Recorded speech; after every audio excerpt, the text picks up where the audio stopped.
There are currently 3 vaccines against COVID-19 in use in the U.S. 2 are mRNA vaccines made by Pfizer and Moderna. Now, the third, made by Johnson & Johnson, uses a different method of inducing immunity. And that difference is also associated with a specific rare adverse reaction. And today, the CDC's advisory panel updated its recommendations for the vaccine. Dr. Frank McGeorge tells us here now what's changing. Frank?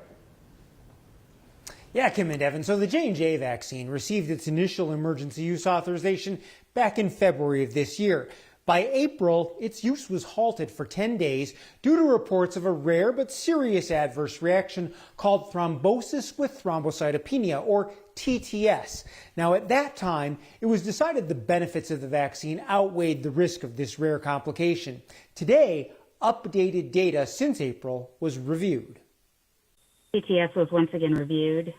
So the 54 TTS cases had occurred through August 2021, and 9 deaths were reported following the Janssen COVID-19 vaccination in the United States. The TTS case reporting rate following Janssen vaccine is higher than previous estimates in men as well as women and in a wider age range. We've been struck when reviewing these cases by how rapidly patient status deteriorates and results in death. Given this update, there was serious concern and debate among committee members over whether there should be restrictions placed on its use. I just cannot recommend a vaccine that is associated with a condition that may lead to death.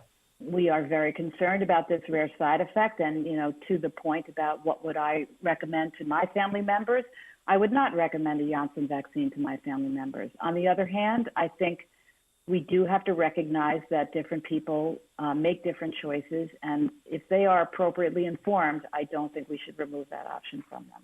And there was support for allowing the J&J vaccine to remain available, but with a preference for the mRNA vaccines. We have 15 yeses, 0 noes. The ACIP vote passes as listed here. Now, the biggest concern at this point is that people who choose to receive the J&J vaccine need to completely understand that compared to the mRNA vaccines, there is a 1 in 100,000 dose risk of a severe clotting abnormality, particularly in women between 30 and 49, although I should note it's also been seen in men and across all age groups. Now, Doc, for people who receive the J&J vaccine, one question that we've heard come up, I know you've heard it a lot, is how long after they receive the shot should they then keep monitoring for this possibility of the clotting problem? Well, part of the data today revealed that all of the 54 cases of TTS that have been identified among the 14.1 million doses of the J&J vaccine that have been given occurred within 18 days of the vaccine administration. So if you received it more than a couple of weeks ago, you should not have any concern. Pretty quick impact. All right, Doc.